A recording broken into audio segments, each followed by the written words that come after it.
CBN e a Tecnologia, com Gilberto Sudré.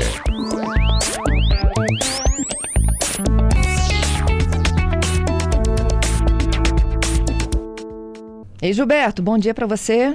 Bom dia, Fernanda. Bom dia, ouvintes da CBN. Vamos falar daqueles aplicativos que já vêm de fábrica e que a gente não consegue tirar de jeito nenhum?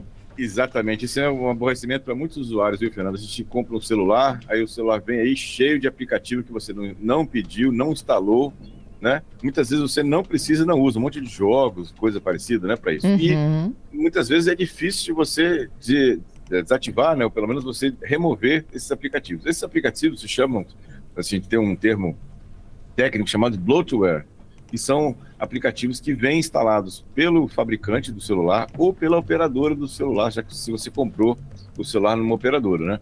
Esses programas, então, podem ter aplicativos de fabricantes, né, da própria operadora em relação a isso. E aí, né, ou seja, como é que a gente faz para remover, né, esse bloatware? Na verdade, nem sempre é possível você remover esse aplicativo. Como você pode tentar, entrando lá na parte de configurações do seu celular, localiza lá na parte de opção de aplicativos, e nessa opção de aplicativos você localiza os aplicativos que você não quer mais, que você quer remover, né? Então aí, clicando no aplicativo, né, nessa listagem, você pode ter a opção de remoção, ou desinstalar o aplicativo. Isso, em algumas situações, funciona, você consegue apagar ou remover, né, ou desativar, ou desinstalar esse aplicativo. Mas, em algumas situações, né, não é possível você remover ou desinstalar o aplicativo, porque ele vem, de uma certa forma, configurado internamente no celular para que você não consiga desinstalar. E aí a opção é você, no mesmo caminho, ou seja, configurações, aplicativos, todos os aplicativos, vai listar os aplicativos, vamos listar todos os aplicativos que estão instalados no seu celular, você escolhe o aplicativo que você quer e aí tem normalmente uma opção chamada de desativar, que é basicamente você suspender a execução daquele aplicativo. E aí esse aplicativo não vai executar, não vai estar ou gastando memória, ou gastando bateria, né, nesse caso, ou muitas vezes um desses aplicativos ficam até mandando mensagens para você de propaganda, né, ou algum tipo de anúncio que você tem. Então, essas são as suas duas opções que a gente tem, né, basicamente de tentar remover, né, entrando lá na parte de configurações de aplicativos, e se você não conseguir, você vai lá e você suspende o aplicativo, né, ou seja, desativa o aplicativo para isso. Eu faço isso basicamente, olho, de vez em quando dou uma olhada nos aplicativos que estão instalados no meu celular, e aqueles que eu não quero, aqueles que já vêm instalado e que eu não consigo apagar, a opção é desativar o aplicativo. E isso é para Android e iOS? Android, basicamente. iOS tem um caminho parecido com esse, né? Mas a ideia basicamente é a mesma, você apagar ou desativar o aplicativo que estão lá instalados lá para isso. No Windows também tem, o Windows 11, né? Também, infelizmente, vem com uma série de aplicativos, né? Como Cortana, o Xbox Bar, né? Tem o Microsoft News também, que são aplicativos que também vêm já embutido no Windows 11, né? E você também tem um caminho um pouco mais complicado de você remover via PowerShell, que é uma função interna do Windows para isso. Mas, no caso de celular, é um pouco mais fácil, né? E esse tem essa questão, né? Isso. Tem um ouvinte nosso, Edson, deixa eu chamar o Schaefer aqui, porque ele tem uma solução, né? É isso. Bom dia, Gilberto. O Edson pergunta o seguinte: ainda é possível remover esses softwares fazendo um root no celular, apesar dos riscos? Então, é possível. Esse é um caminho, né? Ou seja, não é tão trivial de você fazer um root, quer dizer, você quebra a segurança nativa do Android, né, ou do iOS, e aí você consegue ter acesso a funções de prioridade mais elevada dentro do celular. E aí, com isso, você conseguiria remover esses aplicativos. Só que eu realmente não recomendo que você faça o root, né, tanto no iOS quanto no Android, porque você está, de certa maneira, fragilizando o seu sistema operacional. Isso permitiria que o vírus invadisse seu celular e aí tivesse uma ação muito mais danosa do aparelho, né, para isso, ou mesmo você ter realmente uma fragilidade, né, do aparelho ficar um pouco mais vulnerável a outros ataques. Então, eu realmente não recomendo essa situação. A solução é realmente você ou remover esses aplicativos ou desativar os aplicativos. Temos mais uma outra participação. Eu não acredito que o problema dele tenha a ver com aplicativos. É o Marinho, mas vamos tentar ajudá-lo. Vamos lá. Ele disse que o celular dele é praticamente novo, tem 1 ano de uso e está travando.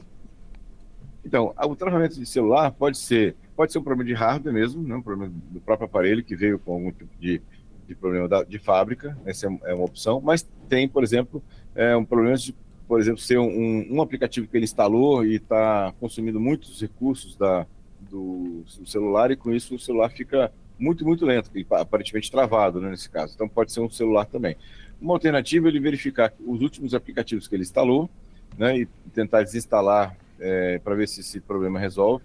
E uma última tentativa, que é realmente bastante mais impactante, que é ele resetar o celular dele para configuração de fábrica. Ele faz isso na parte de configurações, né, e reinicializar o celular. Ele vai ter que reinstalar tudo, fazer backup de tudo antes disso, né, e reinstalar os aplicativos. Mas aí, quando ele fizer o reset para configuração de fábrica, ele instalando aos poucos os aplicativos que ele tem no celular, e ver se, à medida que vai instalando, se o celular manifesta ou tem algum tipo de problema parecido com esse que ele está relatando. Então, ou seja, ele vai poder conseguir identificar, se for um aplicativo, né, qual aplicativo está causando esse travamento. Ok. Vamos para os destaques da nossa semana? Vamos lá. Viralizou. Conta Muito aí. bem, Fernando. A primeira notícia que me chamou a atenção essa semana é que a Apple cortou a produção do iPhone 16. Né? Parece que tinha uma previsão de venda bastante alta do iPhone 16, o que não se confirmou. Então, a Apple ele cancelou, né, ou cortou, né, a produção do iPhone 16. O que acontece é que o iPhone 16 foi uma decepção para muitos usuários, porque eles prometeram que ele vinha com o Apple Intelligence, que é aquela parte do chat GPT embutido no sistema, e não foi assim, né? Ou seja, ele veio sem o Apple Intelligence no lançamento, e ele vai ser lançado aos poucos e num funcionamento bem mais limitado dos recursos fora dos Estados Unidos. Então, isso não agradou muitos usuários, e parece que a venda está bem abaixo do que estava esperando. Por isso que a Apple suspendeu, né, ou cortou parte da produção do iPhone 16. Outra notícia bem interessante, uma notícia bem até para nós brasileiros aqui, é que 2 operadoras de 5G no Brasil, né, foram eleitas as mais rápidas do mundo, né? A Vivo e a Claro, né, ficaram em primeiro e segundo lugar, né, muito pertinho, diferença de poucos megabits por segundo de velocidade entre as duas, mas as duas se posicionaram como primeiro e segundo lugar, né, de operadoras de 5G, né, em velocidade de operadores de 5G no mundo. Então a gente está bem servido aqui de operadores de 5G em comparação a outros locais do mundo. Bem interessante isso, né? E por último, notícia legal para os pais responsáveis, né, é que o YouTube Kids, naquela plataforma de vídeos do YouTube para crianças, lançou uma série de vídeos, né, explicando o que é segurança digital para crianças, né, ou seja, de 4 a 16 anos. Então, ou seja, uma série de vídeos curtos, né, com uma animação, explicando como, né, se proteger na internet. A série se chama A Fazenda do Zenon. É só procurar lá no YouTube Kids A Fazenda do Zenon, é gratuito, e é legal a gente assistir junto, né, com os filhos, né, ou filhas, né, para esclarecer um pouco desses perigos e vulnerabilidades do mundo digital. Bem interessante lá uma iniciativa do YouTube Kids. Muito bom. Obrigada, Gilberto. Bom Obrigado, voto para Fernando. você e até quarta que vem.